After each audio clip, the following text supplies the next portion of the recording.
Hey, today we are making a sprouted green pea hummus. They are so beautiful. Now, this was a little pain in the butt, but what I did was I removed all or most of the skins. And the reason why I did that was because I watched another YouTuber who made hummus, and she said the trick to get it really smooth is removing the skin. So I don't have any chickpeas right now, but I did have the green peas that I sprouted for about 3 days. You can see that there are tails in there. So we are going to be using this little magic bullet, and we're going to be using some pickle brine and the garlic. This is my homemade pickles. It's actually 2 different batches in here. And then we've got a sprouted sesame tahini, and then I've got some black salt and cumin. And we are going to get this going. Okay, so I did use this magic bullet for a sprouted red lentil hummus, and it wasn't super smooth. You know, these are not very powerful. So I do have a new device, which I will be trying, that actually has a piece of it that helps with making smoothie bowls, pâtés, dips, etc. So I'm excited to open that and give that a try because I think it might be a game changer. So that was over 1.5 cups. And we just winging it, y'all. We just winging it. Okay. So in terms of the pickle brine, let's go roughly about 3 tablespoons.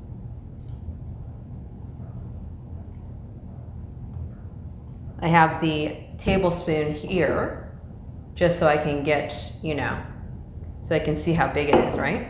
And then we are going to get some garlics, some probiotic garlic chunks into there. I feel like throwing some pickles in there as well. Oh, speaking of pickles, these are organic English cucumbers, the mini ones. And I experimented because the bottom ones are actually pickling cucumbers, and they did not turn out as crunchy, but here we go.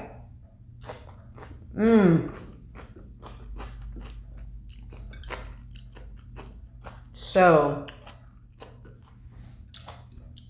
delicious, so crunchy. For me, crunchy pickles are an absolute must.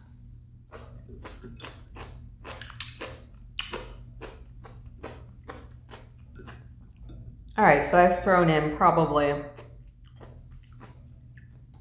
2 to 3 cloves of garlic. We're gonna have 1 more pickle because it's the bomb.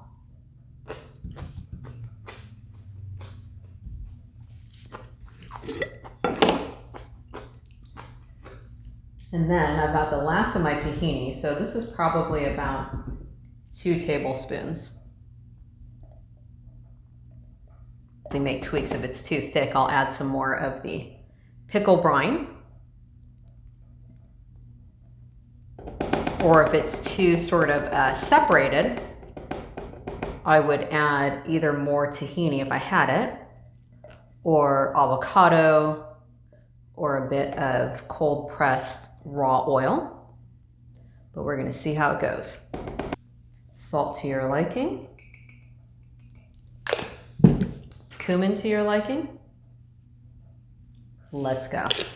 Okay, so I did end up adding a little bit more pickle brine, which then ended up being too liquidy. So I scraped and added more of the tahini. Here's how it came out. And we are going to give it a taste. So it was really chunky, and I think that these food processes are just not amazing for making things like this, but you can see what texture we're working with. I've got a new jar of broccoli sprouts for that lovely sulforaphane, and then we've got local organic cucumbers, carrots, little cherry tomatoes, and a couple more pickles. And I really try to avoid buying cucumbers in the store except for the English ones, as they don't put wax on it. Because all the cucumbers, you can really see like this layer of wax on it. Okay, so let's give it a taste. I tasted it. It was decent, and I wonder,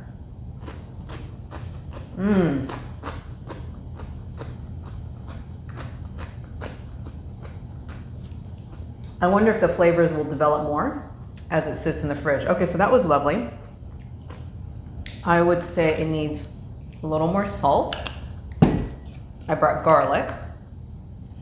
Usually the raw garlic is really pungent, but it was a fermented garlic, so maybe it's not as much. A little bit more cumin. And then what I'm gonna do is actually reuse the same jar, because who likes more dishes, y'all? Get that in there, because more dishes means less fun. Okay, so let's try it with the carrot.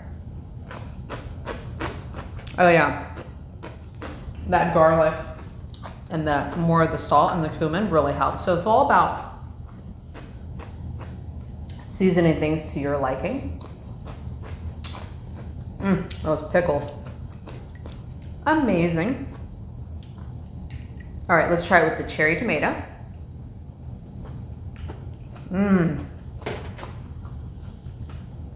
Nothing beats farmer's market fresh cherry tomatoes when they're actually sweet, because some people, they sell, you know, smaller grape or cherry tomatoes, but they're just sort of bland, but these are popping. That was amazing. So comparing it to like a garbanzo, a chickpea hummus where it tastes really raw, this tastes less so. And again, with the right blender, I think it would be even, like if I use the Vitamix, other level. Cheers.